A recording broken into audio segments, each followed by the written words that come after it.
In die nuus vanaand, die minister van Basiese Onderwys wil plaagdoders by skole verbied in 'n poging om sterftes van leerdlinge weens besmette kos te verhoed. Die minister van Kommunikasie verdedig sy besluit om die omstrede SAIK wetsontwerp terug te trek.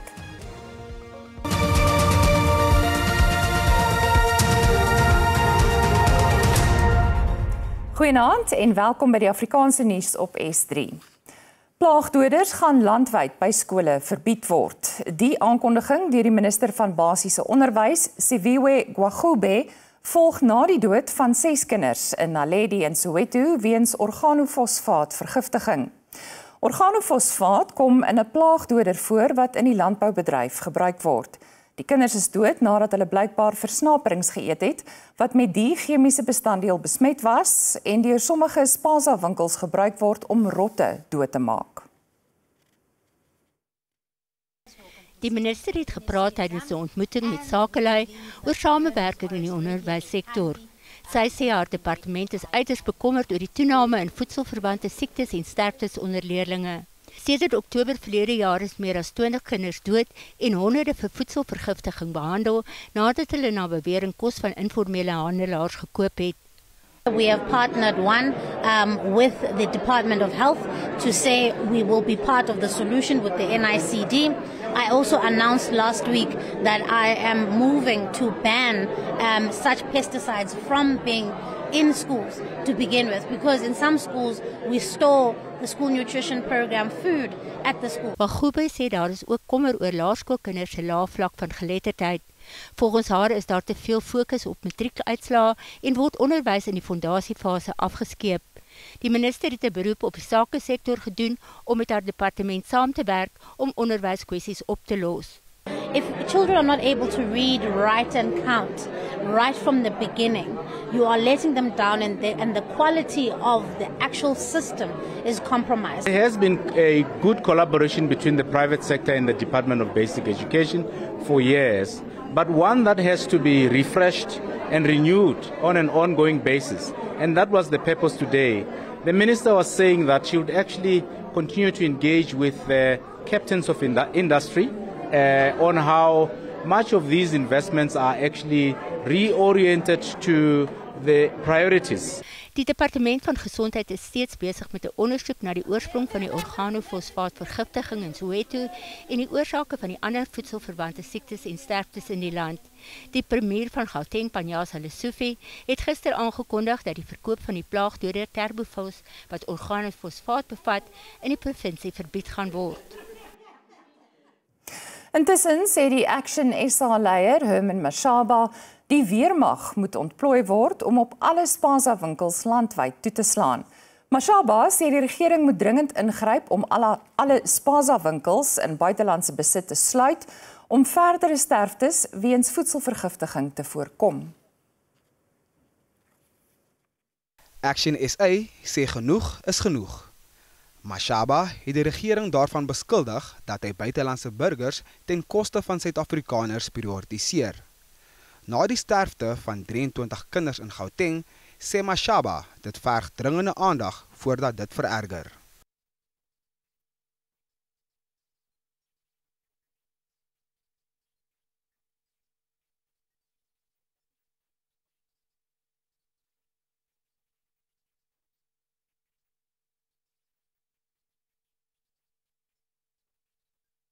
Die party vra ook dat die grondwet gewysig word om buitelanders te verbied om Spaza winkels te bedryf.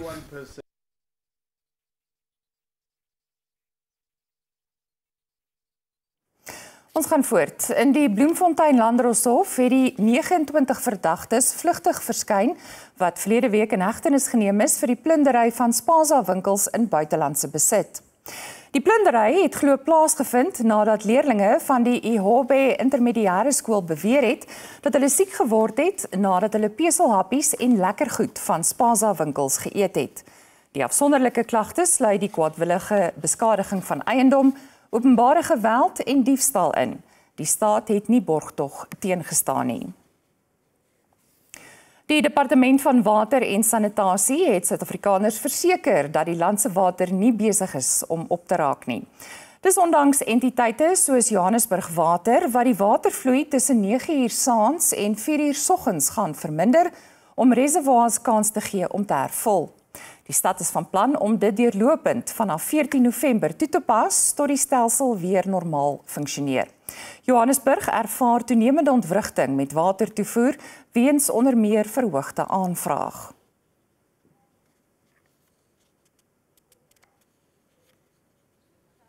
Die Departement van Water en Sanitasie sê die hoofonderliggende rede vir die ontwrigting met watertoevoer in Johannesburg is dat die spitstyd aanvraag naby aan die beskikbare toevoer van randwater is en dit dikwels oorskry.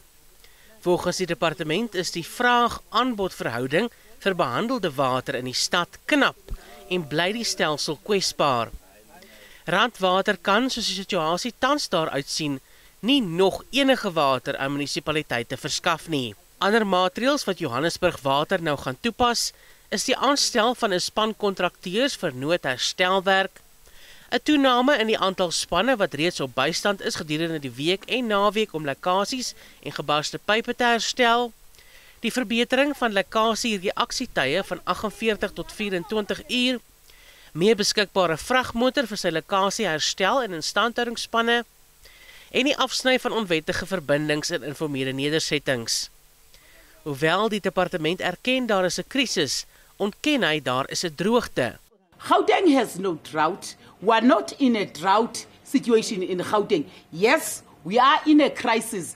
The crisis that is caused by lack of maintenance of the water infrastructure, illegal connections, water tankering. However, given the commitments that we agreed upon yesterday, we can turn around the situation and people of Gauteng are going to have water if they can also adhere to restriction level 1.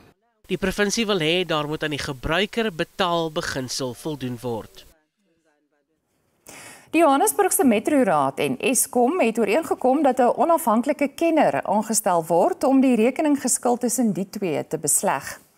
Eskom het gedreig om Johannesburg se kragtoevoer af te sny voordat die minister van elektrisiteit en energie, Gosiyenso Ramogopa, ingetree het.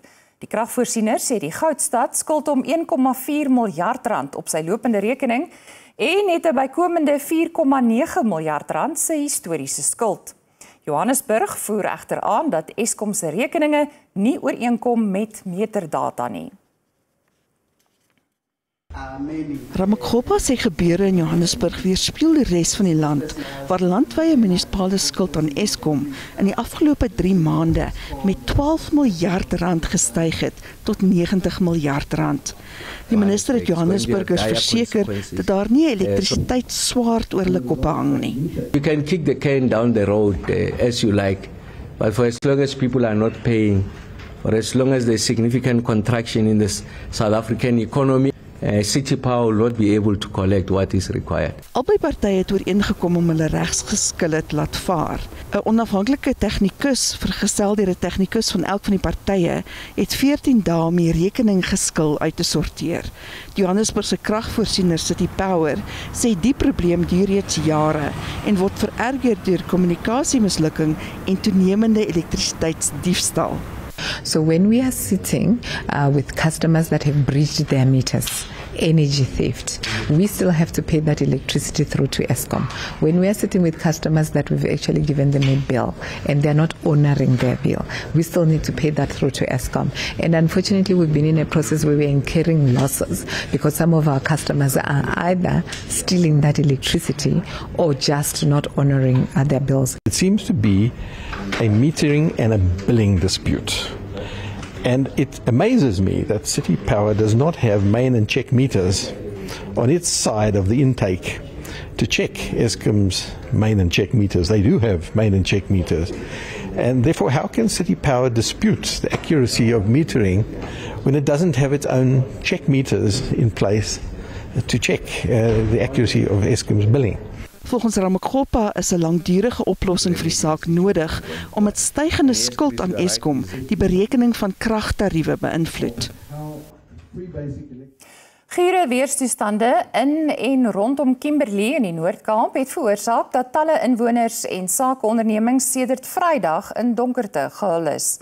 Die Solplaatjie munisipaliteit sukkel nog om die kragtoevoer te herstel nadat weerlig 2 substasies getref het wat tot ontploffings gelei het. Groot dele van die stad was sonder krag, maar sekere gebiede se toevoer is spoedig herstel.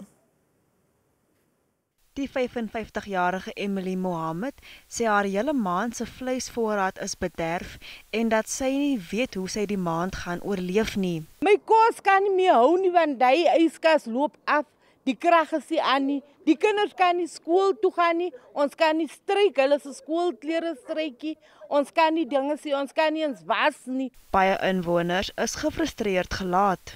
Ons is ook van Vrydag aan sonder krag, Saterdag. Gister, my bors is toegetrek van die vuurbak, soos ons moet sukkel op die vuur. En as dit die eerste keer wat die krag is, die weer net bietjie dreun, dan slaat die krag wat Jackson wil af. Die munisipaliteit sê hy poog om die kragtoevoer na dele van Rodepan in Kimberley so gou as moontlik te herstel. Daar word ook aan foutiewe kabels in die ondergrondse netwerk gewerk. Daar is toenemend oproepe op die Suider-Afrikaanse Ontwikkelingsgemeenskap om tussen beide te tree in die politieke konflik in Mosambiek. Die SAOG Trojka hou op 20 November 'n noodvergadering oor die geweld wat uitgebreek het na verlede maand se verkiesing wat weer deur die Frelimo-party gewen is. Die Trojka sal ook ingelig word oor politieke ontwikkelinge in Botswana en Mauritius na die onlangse verkiesings in die lande. Die druk op die SAOG neem toe om met oplossings vorendag te kom om die toestand in Mosambiek te stabiliseer. Burgerlike gemeenskapsgroepe en internasionale verkiesingswaarnemers is dit eens dat die verkiesings nie demokraties was nie. I hope South Africa can play its role in this region. President Ramaphosa needs to step up his actions. Oppositiepartye waarsku dat die betogings en geweld in die hoofstad Maputo verreikende gevolge kan hê. I think we will have more closures, we will have the impact on the economy will be even greater and even the impact on the people because people need to eat. Volgens die Mosambiekse verkiesingskommissie het Frelimo se Daniel Chapo 70% van die stemme gekry. Sy naaste teenstander Venancio Mondlane se Liberation Front was tweede met 20%, terwyl die gewese rebellebeweging Renamo die derde meeste stemme gekry het. Menseregtegroepe het die Mosambiekse polisie beskuldig dat hulle skerpend ammunisie teen politieke betogers gebruik het. Die owerhede het die polisie se hardhandige optrede verdedig en sê dit was nodig om die openbare orde te herstel. Die toestand aan die Mosambiekse kant van die Lebombo grenspos met Suid-Afrika het intussen gekalmeer en die meer as 1000 vragmotors wat weens die onrus aan beide kante van die grens gestrand was, kon vrylik sedert Vrydag deurbeweeg. Bly ingeskakel, ons het nog nuus in Afrikaans hier op S3.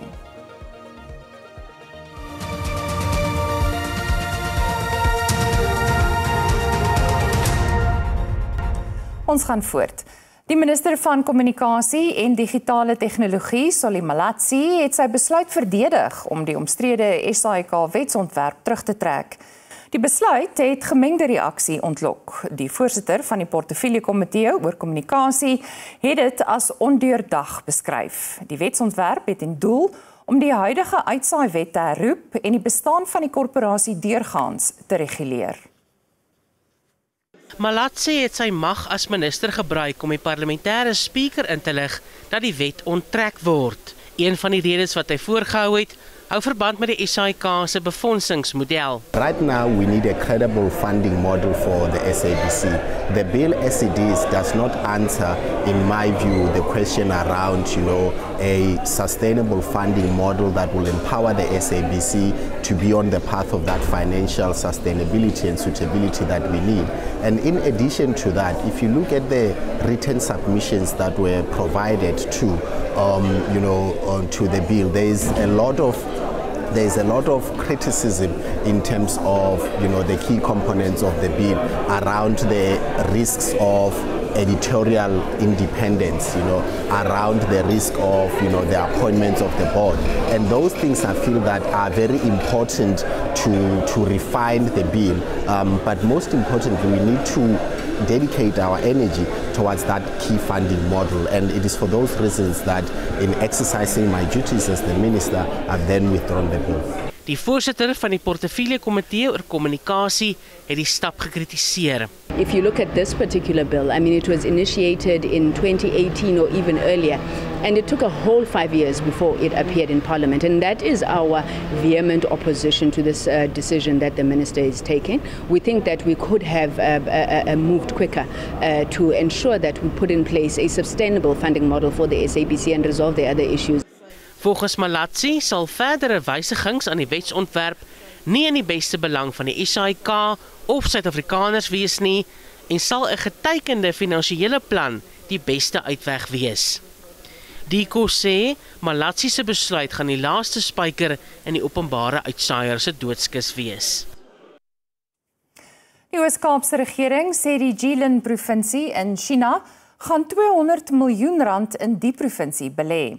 Die twee provinsies het 'n brief van voorneme by die Kuga spesiale ekonomiese sone in Gqeberha onderteken. Die belegging sal vir die ontwikkeling en uitbreiding van die vragmotorvervaardigingsaanleg FAW in die stad gebruik word. Die belegging van R200 miljoen sal bydra tot die aankoop van nuwe masjinerie, asook die uitbreiding van fasiliteite om bergings- en afleweringsareas te vergroot. Nuwe tegnologie sal die aanleg digitaliseer en sy opleidingssentrums, wat jaarliks 2500 werknemers oplei, opgradeer. Die vennootskap het ook ten doel om wederwysige ontwikkeling op gebiede soos chemikalië, graanuitvoer, IKT, satelliettegnologie, munisipale ingenieurswese, spoorweë en vervaardiging te ondersteun.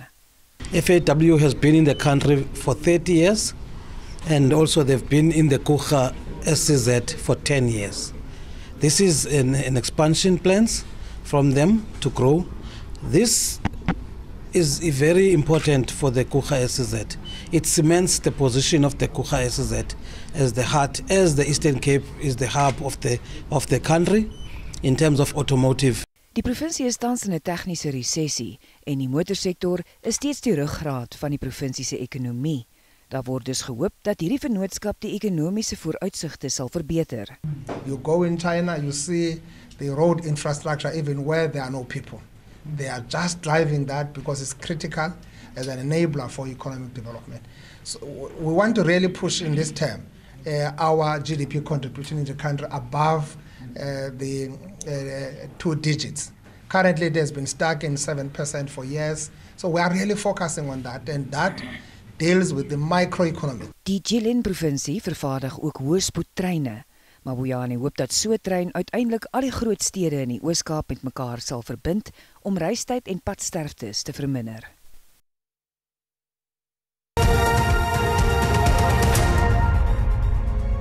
En nou vir die markaanwysers soos om 8:00 vanaand.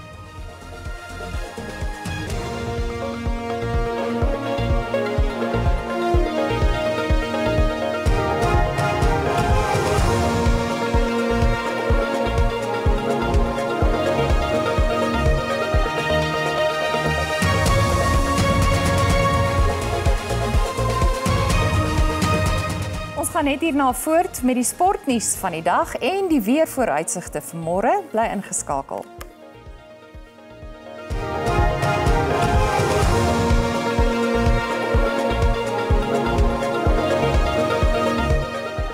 En dis waar ons moet haltroep vanaand. 'n Mooi aand verder. Totsiens.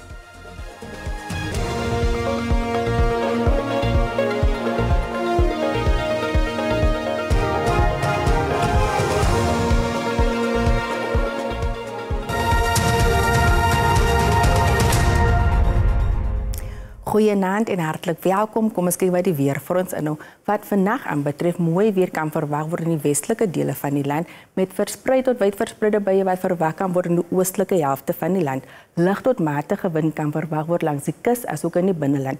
As ons kyk na môre, oggendmiskole kan verwag word in dele van Limpopo, streek tot in die noordelike deel van KwaZulu-Natal, asook in die grensende binneland van die Oos-Kaap.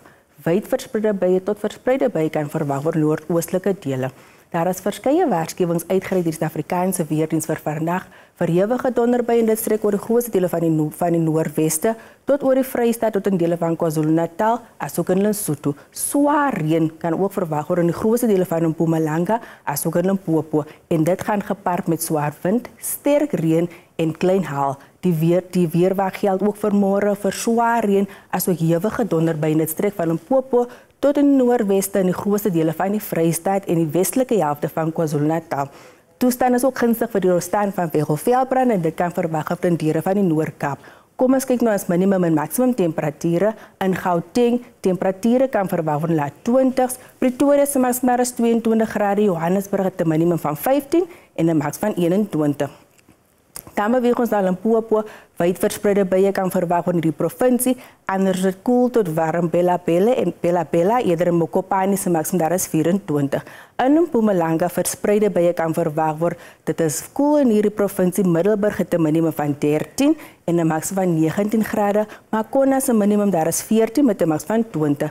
Dan beweeg ons kuslangs wyd verspreide buie kan verwag word in hierdie provinsie in KwaZulu-Natal, Pietermaritzburg het 'n maks van 21.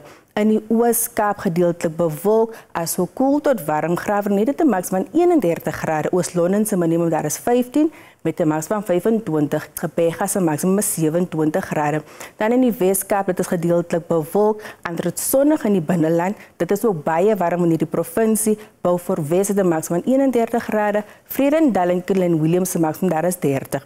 In die Noord-Kaap, dit is sonnig in die westelike dele, anders is dit warm, Appington se maksimum daar is 31 grade, De Aar het 'n minimum van 13 en 'n maks van 29.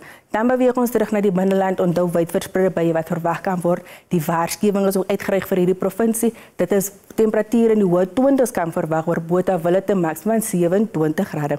Dan laastens Noordwes, temperatuur in die hoë 20s kan verwag word. Mahikeng se maks daar is 28 grade eerder, asook Bloemhof, Taung het 'n maks van 30. Dis nou van ons hier by die weersentrum. Geniet die aand.